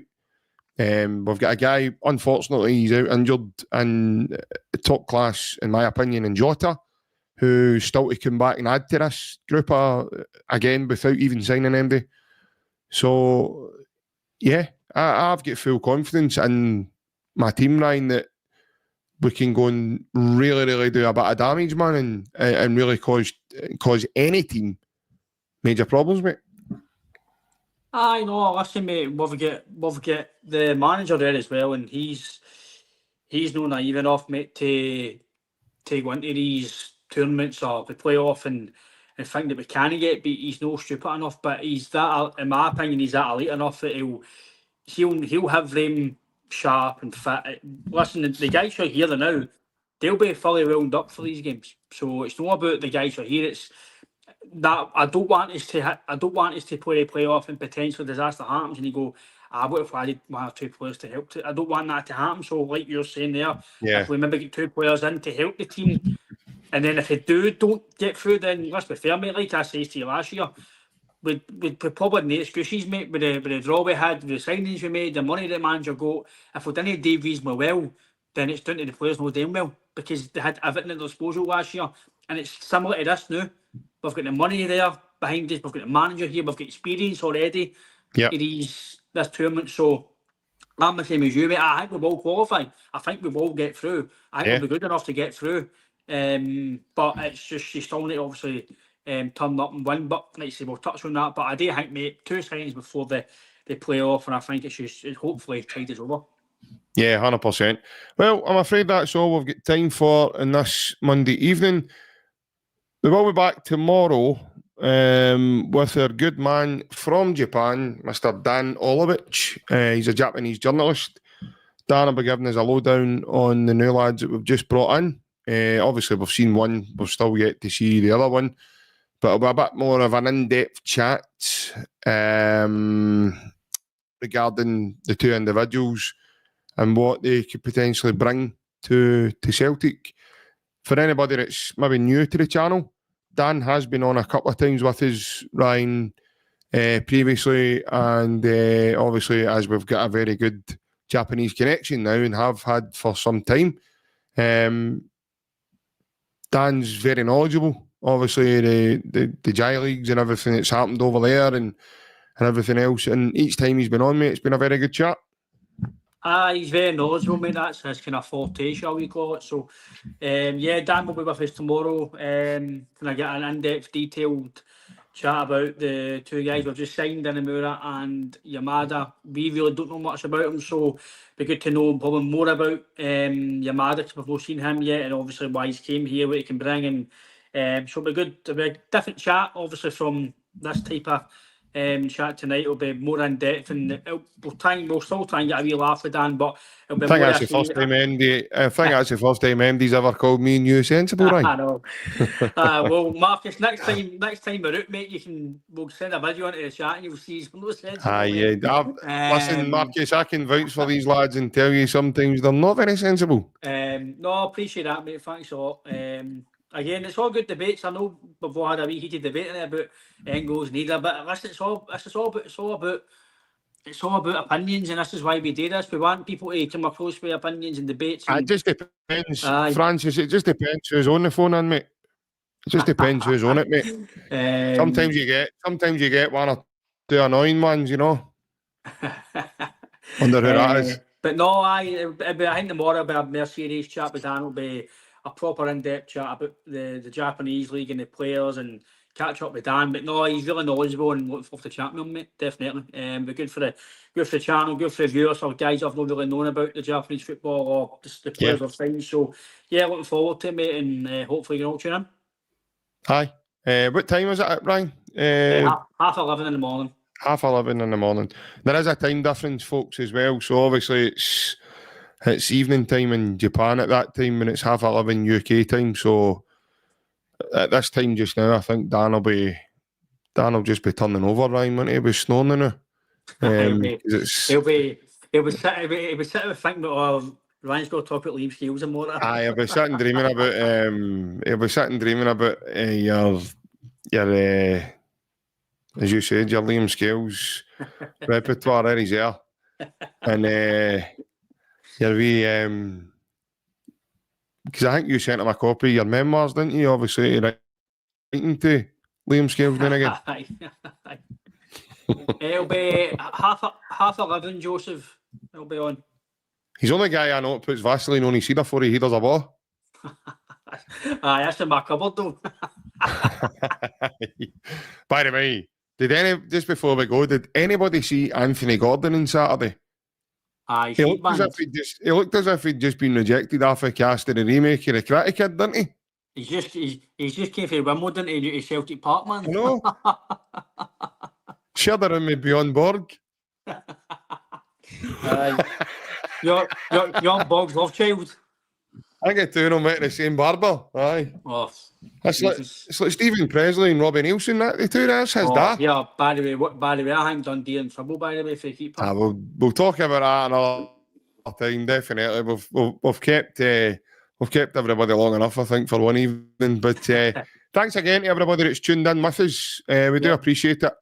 If you are new to the channel, please hit the like button and subscribe. It's totally free. Doesn't charge you any money. And it also helps the channel go a long way. I know he was supposed to be with us tonight. He'll definitely be on Thursday with us, as you heard in his video. But it helps us get guys like Barry Bannon, get an input from those guys, get guys like Dan Olowitz from Japan to come on and chat with us. And it really does go a long way in helping the channel. So if you can, please hit the like button and subscribe. And we'll be indebted to you, I think, forever. But Ryan, cheers again for your time as well, mate. I know it doesn't get said enough on here, and I think I've just been wanting to say it all the time, you know. But aye, it's always good to hear your thoughts as well, mate, and obviously get a chat with you. No, it's always good, mate, to come on and have a chat with yourself, Alan, and obviously Baz will be the 40. So always good when Baz is on. But looking forward to chatting to him again, and obviously his insights and about the game. We always come after this podcast thinking, I didn't think about that and stuff. So it's always good to. It's one reason why, again, like you're saying, subscribe and stuff. And again, no other Celtic podcasters go to a guy like Barry on. So I know other fans like other Celtic podcasts, which is absolutely fine. But I think in terms of listening to football, it's a different insight listening to him. Even for us, on here as Celtic fans, and we're not played at that level, but you always come away from thinking, I didn't think of that, and that's such a good thing. And it's a different insight for us talking and hearing fans' opinions, but when you hear it from the horse's mouth, I guess at that level, mate, you kind of take it more than you would my opinion, because my opinion's a fan, I'm not playing, but when you hear it from a professional, you go, right, I'll maybe think about that more. So, like he says, please like, subscribe to the channel. It helps us, and it helps the algorithm go forward for YouTube, and it just helps us overall. So, take care and have a good week. Take care. Hail. See you all again soon. Bye-bye.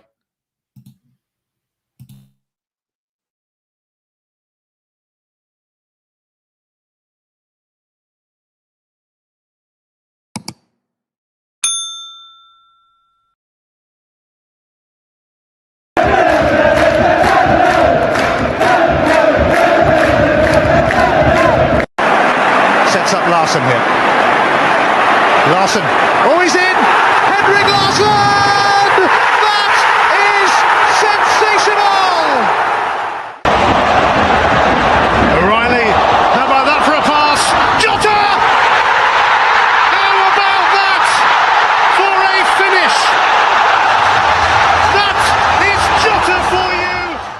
In for Henrik Larsson, and Moravcik!